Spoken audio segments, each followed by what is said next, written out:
Bom dia, turma do nono ano. Tudo bem, pessoal? Então, vamos para mais uma aula de ciências. Desde já, eu peço a vocês que providenciem o livro de ciências, tá? Que nós iremos usar na aula de hoje.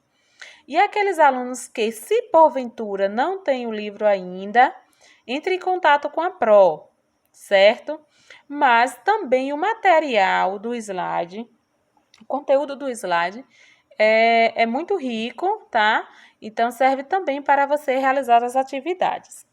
Então, vamos conhecer a evolução dos modelos atômicos?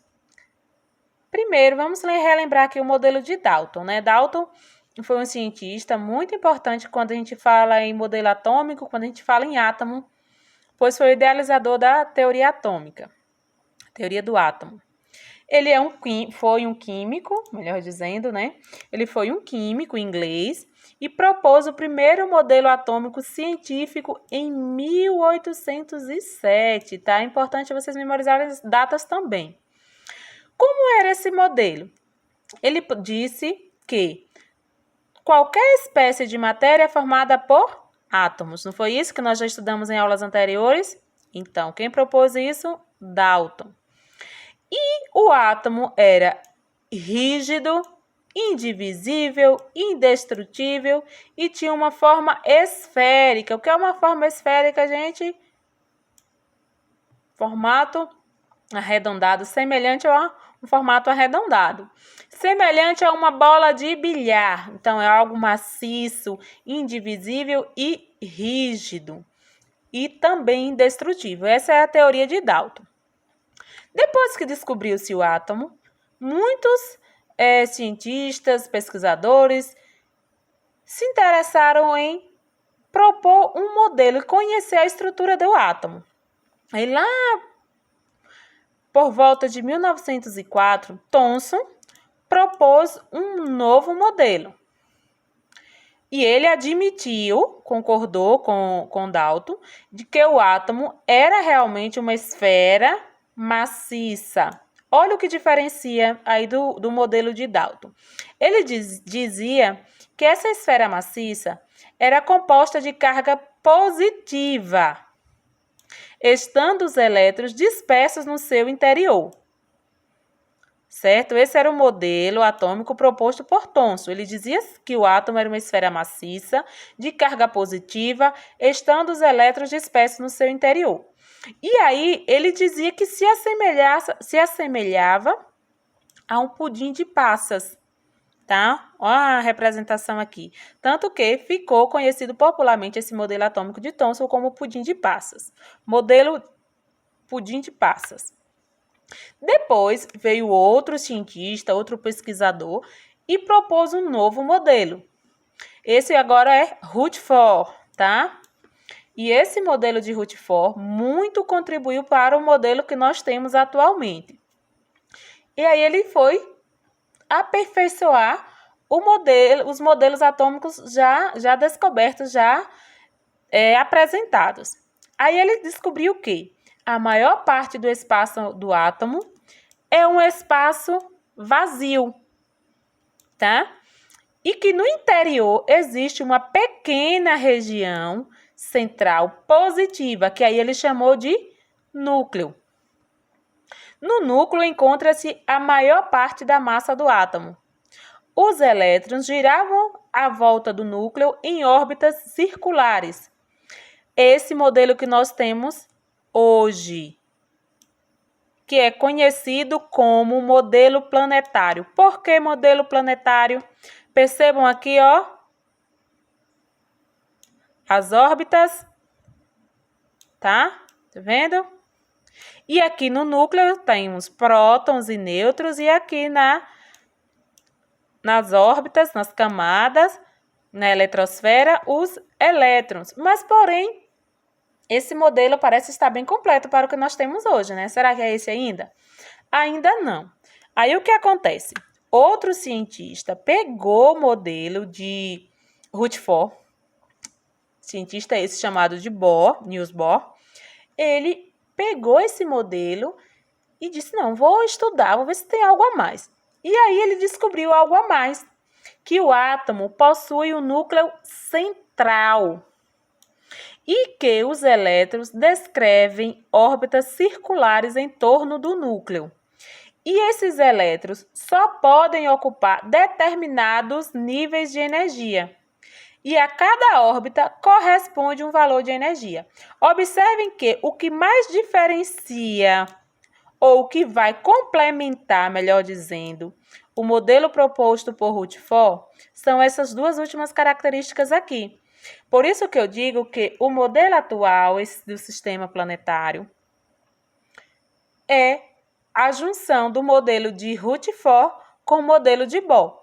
Lembrando sempre que o conhecimento científico, que a ciência ela está em constante evolução. Possa ser que daqui a alguns anos surja aí um novo modelo atômico, entendeu? Então é importante que vocês estejam antenados a isso. Como nós vimos aí, é uma evolução, tá? Então possa ser que futuramente, daqui a alguns anos, descubra-se a ciência consiga descobrir um novo modelo atômico aí. Vamos para a estrutura atômica. Muito importante agora, ó. Muito importante, porque é a atividade de interação com base na estrutura básica do átomo. Você já sabe que ele é formado, tem partículas chamadas prótons, partículas chamadas nêutrons e partículas chamadas elétrons. Os prótons é representado pela letra P minúscula, tá vendo? Nêutrons, letra N minúscula e elétrons, letra E minúscula. Aqui está aparecendo o E acentuado por conta da pronúncia, tá? Mas na escrita só o E sem o acento. Os prótons, eles possuem carga positiva. Os nêutrons, a carga deles é neutra, é quase que desprezível essa carga, por isso o nome nêutrons. E os elétrons, eles possuem carga negativa. É importante a gente lembrar nas operações matemáticas, né? Sinalzinho de mais indica positivo e menos negativo. E aqui nós temos o modelo lá. Como é chamado? Quem lembra aí esse modelo atômico? Chamado sistema planetário. Muito bem. Os elétrons, lembra lá de Bohr, que ele disse que eram organizados em camadas e que cada camada suportava um número de elétrons? Olha só isso aqui. Então, quantas camadas pode haver em um átomo? 7. Pode haver. Sabe por quê? Dependendo da quantidade de elétrons, há átomos que têm 2 camadas, 3 camadas, tá? Então, os elétrons eles se organizam em 7. Começando pelas mais internas, que é essas aqui, ó, mais próxima do núcleo, se estendendo para fora do núcleo, certo? Nós temos as camadas K, L, M, N, O, P e Q, certo? Observem aqui, qual a camada mais próxima? K, a mais afastada, Q. E é importante também lembrar que cada camada suporta um determinado número de elétrons, certo? A camada K ela só pode suportar 2 elétrons. A camada L, 8 elétrons. A camada M, 18. A N, 32. A O, 32. A P, 18. E a Q, 8. Aqui é o número máximo de elétrons que cada camada pode suportar. Vocês podem estar estranhando esse modelo atômico aqui, porque está como um recorte, tá? Mas imagine lá que essas camadas seriam as órbitas do átomo, tá? Então, em condições normais, ele é eletricamente neutro. Por que é eletricamente neutro? Porque o número de prótons, que é a carga positiva, é igual ao número de elétrons, que é a carga negativa, e fica equilibrado, tá? A última camada, que é essa aqui, se for um átomo formado por 7 camadas, recebe o nome de camada de valência. Se um átomo só tem 3 camadas, a última camada também será chamada de camada de valência, tá? Independente da quantidade de camadas que esse átomo possui. A última vai chamar-se camada de valência, tá? Quanto ao número atômico, vocês já sabem que prótons é representado pela letrinha P, nêutrons pela letra N e elétrons pela letra E. Porém, há o número atômico. O número atômico não vai ser iniciado aí com a letrinha A, não, tá? O número atômico, ele é representado pela letra Z, certo? E o que é o número atômico? O número atômico é igual ao número de prótons. Olha só essa dica aí para responder a atividade de interação. Número atômico é igual ao número de prótons que existe no núcleo de cada tipo de átomo. Como no núcleo há, além de prótons, nêutrons, o número de massa é a soma do número de prótons mais nêutrons. Então, como que eu faço para saber se eu tenho lá em um determinado átomo, eu tenho o número de nêutrons, eu sei o número de nêutrons e eu sei o número de prótons. Eu quero saber o número de massa desse átomo. Basta que eu some, que eu efetue essa adição. Somando o número de prótons mais o número de nêutrons, eu tenho o número de massa. Olha só aqui, ó. Se eu quero saber o número atômico, eu sei que o número atômico é igual ao número de prótons. Se eu tenho o número de massa, logo eu vou saber que o número de massa é a soma de prótons mais nêutrons. Ou o inverso, se eu tenho aqui o número de prótons e de nêutrons e eu quero saber o número de massa, eu vou efetuar, certo? Observem aqui mais um exemplo. Depois vocês abrem o arquivo do slide e acompanhem atentamente, leiam com calma, certo? Vamos para a atividade de interação.